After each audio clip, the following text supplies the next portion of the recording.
Okay, Sunday, 7th of April, 2024. So, study Bitcoin as though your life depended on it. Study Bitcoin. So, in life, as humanity progresses, things move on, new technologies come along, as the world moves on, we want to be at the cutting edge and being aware and understanding latest technologies, to be at the cutting edge, to not be left behind. Like when the cars were first being introduced 100 or so years ago, we did not want to be, all about horses and carriages when this new technology, this superior technology called the car, was better. And because it's been unleashed, like from Pandora's box, it's a trend in motion that stays in motion. It's been unleashed and it's not going to be put back in the box. It's here to stay. So as a principle in life, we want to always be learning all the time, learning new things, new technologies and beyond. But now I say, study Bitcoin as though your life depended on it, but study Bitcoin. So we want to understand as much as we can about it. A lot of people have a lot of misconceptions after studying Bitcoin for 5 minutes, 10 minutes, a day or 2 or 3. They watch podcast, one small podcast, or they read one negative article, whatever, and draw conclusions. Now, okay, that's human nature to draw inferences based on a little bit of data here and there, instead of pursuing and learning more and understanding more about something. There's a nice concept in, I guess it's finance, which is the Zulu principle. By reading 3-4 books on a certain topic, you know more than the vast majority of people on a certain something. But we want to learn as much about Bitcoin as we can, because the technology, the first principles behind it, the first principles, not the theory, not the influences, not the deductions, not what it could do by just following the logic, but by looking at the first principles, the code itself, the maths behind it.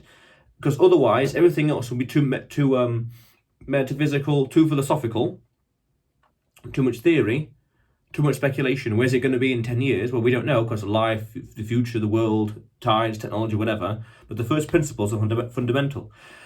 And a lot of people say that after studying it the longer they study it, the more enamored, the more in love, you could say, the more of an advocate they become of it. I've been learning about it for years and years and years, always learning something here and there, always new topics. So you want to study Bitcoin as though your life depends on it. Now, does your life depend on it? Does it depend on your life? Depend on Bitcoin? Well, I don't know. That's for you. You're an adult.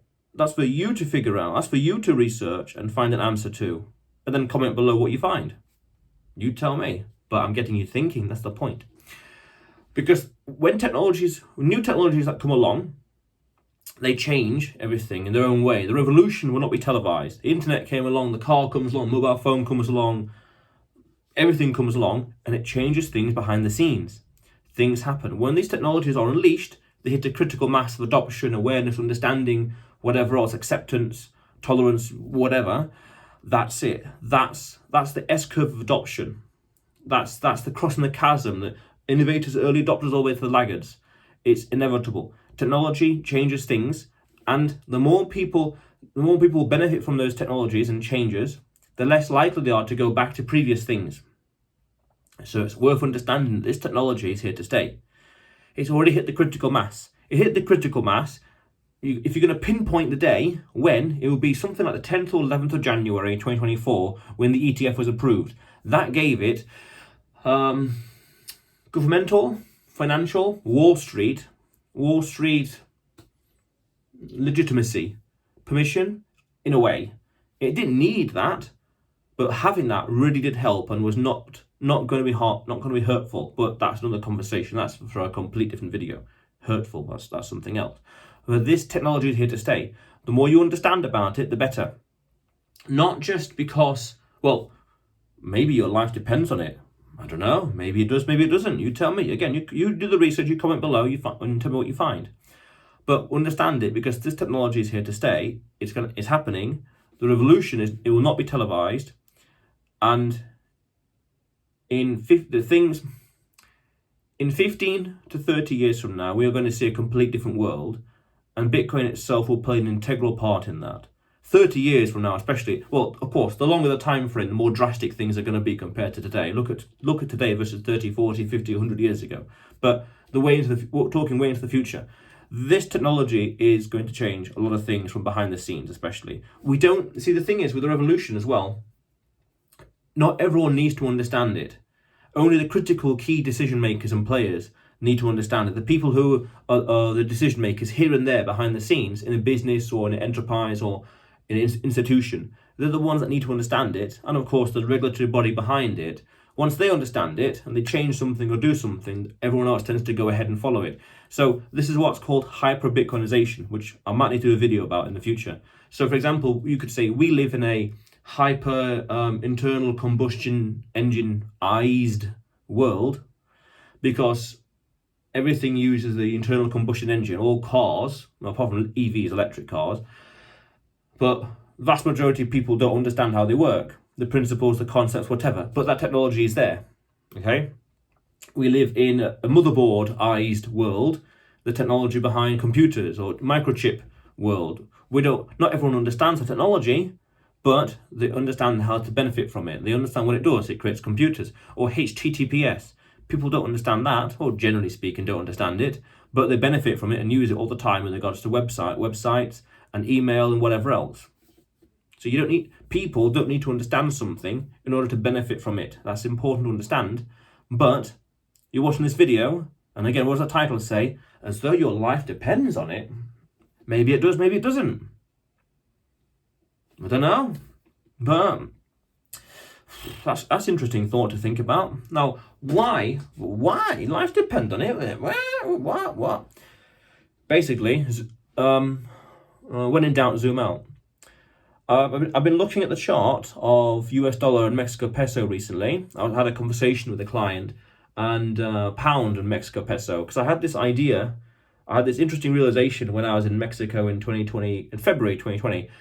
That if the pound continues to appreciate against the Mexican peso, that percentage gain is stronger or bigger, let's say stronger, than the local inflation rate, then my purchasing power is increasing just by holding pounds.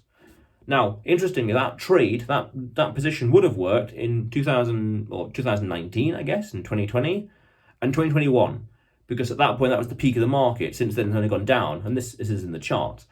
That strategy would not have worked, but that principle was very, very sound. But we can extrapolate from there and say, right, well, what other currencies are stronger against Mexican peso or against the pound? So I looked into it and I found two currencies that were stronger than the pound. And it was like Swiss franc, Dutch krone, the Kuwaiti dollar, and something else. But they were like minimal. Over the past 15 years, it was like a 2% gain, 4% gain, not worth the hassle. But that principle was extremely sound, meaning earn in strong currencies or stronger, spend in weaker currencies. Now, pound and peso wouldn't have worked. Dollar and peso really wouldn't have worked because the dollar weakened against the peso. But what went stronger against peso? Okay, you know. Therefore, by earning in dollars, saving in Bitcoin and spending in peso, that trade would have worked. That trade would have worked in a sense that the purchasing power would increase just by doing nothing. Now, what does that mean, purchasing power? Well, your standard of living, your ability to buy more things using fewer notes, fewer pounds, fewer dollars, fewer peso coins and notes. You can buy more. Oh, that's very nice. That means that rather than having a loaf of bread once a week, I can have 2 loaves of bread once a week. Or rather than steak once a month, I can have steak once a week. You name it. Rather than having 1 carton of milk, I can have 2 cartons of milk. What do you want to eat? What do you want to survive on? Because now we're talking about health and life, which is fundamental. There it is. Health and life, fundamental. Your purchasing power increases, deflationary, therefore your life gets better. So then, that means that trade that I saw, earning in a strong currency, spending in a weaker currency. So I was looking at different charts and I realized that, hang on, so I was looking at pound and Polish zloty, and interesting, does whatever, and then what about this over here and this over there? Oh, that's not a good combination, that's not good. But every single chart, just looking at the history of Bitcoin, pound, Bitcoin dollar, Bitcoin zloty, Bitcoin Argentine peso, Bitcoin Mexican peso, you name it. It's only gone one way. That chart only gone one way. Up and to the right. Okay, what does that mean? Well, it means that holding onto this coin, or Bitcoin, holding onto that form of money, your purchasing power increases. Now that's going on to, inadvertently, you're going on to what's called a Bitcoin standard at this point, especially when you start valuing and measuring your wealth in Bitcoin. You start measuring your purchasing power and your wealth in Bitcoin. Like how many things can one Bitcoin buy? 10 years ago, it could buy just one car, let's say a car, but now one Bitcoin can buy 10 cars, for example. Your purchasing power is increased by holding this coin, by holding this form of money. So what does that do to your life? Again, you don't have to have nice things, but you have the potential, you have more potential to have nice things.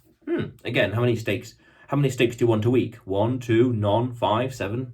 How many loaves of bread do you want to eat a week? How many cartons of milk do you want to drink a month, a week, a day? Whatever. That's your life. Again, health, whatever, diet, you name it.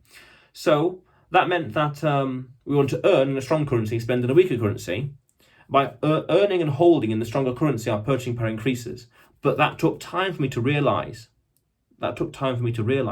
It was that trade back then I realized when on the ground in Mexico, if I hold in pounds and spend in pesos, it would work. As long as the inflation is, I don't know what percent, but I'm very, very, very, very, very, very confident that the percentage gain of Bitcoin versus the peso inflation is no competition. So even if the inflation is 1% greater in Mexico, for example, the purchasing power, the percentage gain in Bitcoin versus peso is still astronomically high, so it's immaterial. Fair enough, but that took time to study. The principle here is that connecting the dots, earning in pounds, earning in dollars, saving in earning in pounds and dollars, saving in Bitcoin, spending in peso, took time to realize that. All the nodes, the information is all there. The dots are all there and just need to be connected. So that's why it's important to study Bitcoin. Learn as much as you can. Read books, talk to ChatGPT about it, podcasts, videos, everything. Learn as much as you can all the time. Learn about it. Learn as much as you can as though your life depends on it. Maybe it does, maybe it doesn't. Again, that's for you to decide. You're an adult. So, learn as much as you can. Books. A great book, The Bitcoin Standard, Safe for Demon Moose. That one. Amazing podcasts out there. I listen a lot to Simply Bitcoin. A lot. And Orange Pill podcast. Learn as much as you can. Study Bitcoin as though your life depends on it. Okay? But otherwise, you will see me tomorrow.